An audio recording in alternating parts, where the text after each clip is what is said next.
Como manter a sua vida cheia do Espírito Santo. Audiolivro de Kenneth Hagin. Locução: Adailton de Jesus. Esta é a segunda parte deste audiolivro.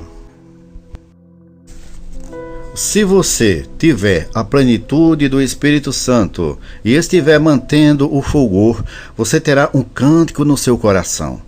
E se você tiver um cântico no seu coração, você não poderá deixar de falá-lo pela sua boca, porque a Bíblia diz que a boca fala do que está cheio o coração. Mateus capítulo 12, versículo 34 e Lucas capítulo 6, versículo 45. Note que Efésios capítulo 5, versículo 18 diz: entoando e louvando de coração ao Senhor, com hinos e cânticos espirituais. Falar mediante a unção do Espírito Santo em salmos, hinos e cânticos espirituais é algo que você faz dentro do seu próprio coração, de si mesmo. Um salmo é uma poesia ou ode espiritual. Pode ter rimas ou não, mas sempre há um elemento de poesia envolvido. No Antigo Testamento, há 150 salmos que foram dados pelo Espírito de Deus. Muitos deles foram dados ao salmista Davi mediante o dom da profecia ou inspiração do Espírito Santo. E se você os ler com cuidado, descobrirá que muitos deles foram dados a Davi visando o seu próprio benefício, a fim de encorajá-lo nas circunstâncias difíceis. Aqueles salmos também têm o propósito de nos beneficiar hoje, 2 Timóteo capítulo 3, versículo 16. E assim como aqueles salmos foram dados para encorajar Davi, o Espírito Santo fará a mesma coisa para você. Ele lhe dará um salmo para encorajá-lo no meio dos testes e provações e para animar o seu espírito a manter o fulgor. Um salmo, um hino ou um cântico espiritual pode ser uma expressão vocal que o Espírito Santo dá a você. Não precisam ser salmos, hinos e cânticos escritos no inário. A verdade é que muitos cânticos nos inários da igreja nem mesmo foram dados pelo Espírito Santo, não são totalmente bíblicos e alguns estão repletos de incredulidade. Os salmos, hinos e cânticos espirituais dados pelo Espírito Santo, porém, registram-se em nosso coração e ministram a nossa alma, porque são inspirados pelo Espírito Santo. E antes de você se dar conta disso, você passa a cantá-los ou falá-los pela boca. Compreenda, você não pode ter a plenitude do Espírito Santo sem falar. Efésios capítulo 5, versículo 18 e 19 diz: e não vos embriagueis com vinho no qual há dissolução, mas enchei-vos do Espírito, falando entre vós com salmos, entoando e louvando de coração ao Senhor com hinos e cânticos espirituais. Atos capítulo 2, versículo 4 diz: todos ficaram cheios do Espírito Santo e passaram a falar em outras línguas, segundo o Espírito concedia que falassem. Atos, capítulo 10, versículo 45 e 46 diz: e os fiéis, que eram da circuncisão, que vieram com Pedro, admiraram-se, porque também sobre os gentios foi derramado o dom do Espírito Santo, pois os ouviam falando em línguas e engrandecendo a Deus. Continue, portanto, falando em línguas e engrandecendo a Deus, e fique continuamente cheio do Espírito Santo, falando no coração salmos, hinos e cânticos espirituais. Essa é a vontade de Deus para você. Manter o fulgor o afetará, corpo, alma e espírito. Se você mantiver uma vida cheia do Espírito Santo, essa plenitude afetá-lo-á em todas as áreas da sua vida. É óbvio que você será afetado espiritualmente, mas também haverá o efeito sobre a sua mente. À medida que mantiver uma vida cheia do Espírito, seus pensamentos serão mais nítidos e claros. E estar cheio até transbordar do Espírito Santo vai afetá-lo fisicamente ou afetá-la fisicamente. Também, essa é a vontade de Deus para a sua vida, estar continuamente brilhando com o Espírito de Deus. Aleluia! É muito fácil discernir se alguém está em boas condições físicas e mentais. Se, por exemplo, alguém não está se sentindo bem, simplesmente não é a mesma pessoa.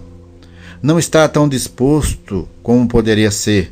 Percebemos pelo rosto de uma pessoa se ela está cansada ou se não se sente bem. A saúde espiritual também pode ser discernida. Na verdade, a saúde espiritual de uma pessoa é tão facilmente discernível como sua saúde física. Um dos pioneiros do movimento pentecostal, que morava na Grã-Bretanha, ilustrou esta questão mediante uma experiência pessoal que teve certa vez. Esse ministro estava pastoreando na Inglaterra quando houve um acontecimento em pauta. Tinha se reencontrado com um amigo pastor que estivera no campo missionário e que voltava para casa pela primeira vez em 7 anos. Esse missionário estava voltando de navio, de modo que o ministro amigo foi encontrar-se com ele no porto. Tão logo que trocaram cumprimentos e começaram a falar, o missionário olhou para o ministro e perguntou: "O que há de errado com você?"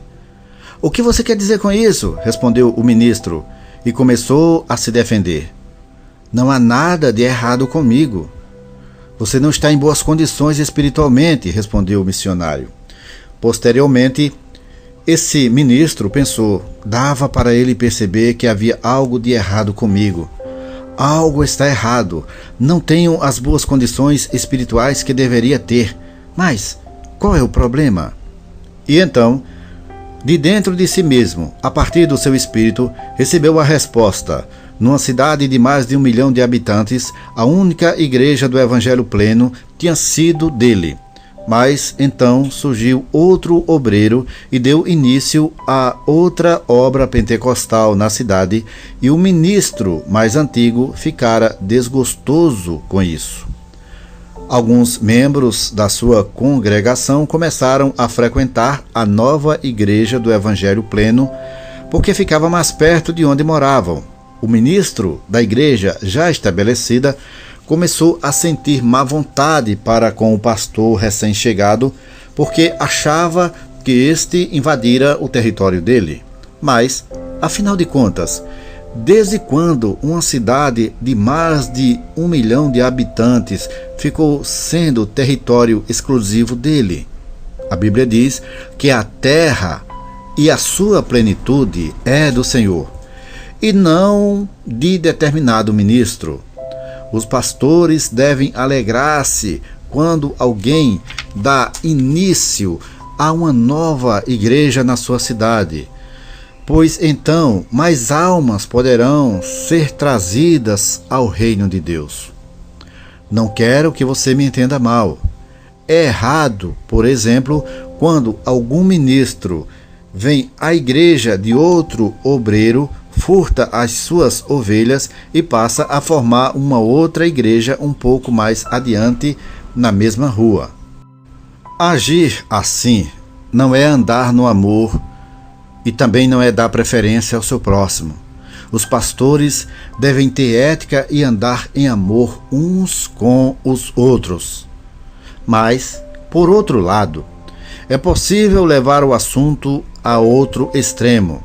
No exemplo citado, o ministro da igreja estabelecida estava com uma média de 250 membros na sua igreja, entre uma população urbana de mais de 1 milhão. A igreja nova foi iniciada a uma distância de vários quilômetros, no outro lado da cidade, mas o ministro da igreja estabelecida ficou zangado e essa atitude afetou-o espiritualmente. Veja bem, no seu espírito, você sabe mais a respeito das coisas espirituais do que a sua cabeça conhece. No seu coração, esse ministro percebeu onde tinha ficado fora da vontade de Deus. E quando se deu conta de seu erro, foi visitar o novo pastor que chegara na cidade e disse-lhe que o amava e que o estimava por causa do ministério que ele exercia. Em seguida, convidou o novo pastor a um culto na sua igreja. Depois disso, aquele ministro da igreja estabelecida voltou a ser ardente na causa de Deus. Você deve entender que manter a vida cheia do Espírito Santo envolve muito mais coisa do que apenas pular e rir e gritar no Espírito Santo. Sem dúvida, tudo isso está incluído, mas outros aspectos também devem estar envolvidos. Você pode, por exemplo, receber uma bênção num culto onde o Espírito de Deus está em manifestação poderosa, mas isso não significa que tudo na sua vida está espiritualmente em perfeita ordem. Manter o fulgor é manter sua saúde espiritual, e isso inclui ter a plenitude transbordante do Espírito todos os dias na sua vida pessoal cotidiana. Era isso que Paulo se referia dizendo: não vos torneis insensatos, mas procurai compreender qual a vontade do Senhor. Enchei-vos, entre parênteses, continuamente, do Espírito. Efésios capítulo 5, versículo 17 e 18. Em outras palavras, mantenha o fulgor. Muitos cristãos fazem uma tentativa muito grande de receber orientação específica da parte de Deus, mas se esquecem de ser praticantes da palavra.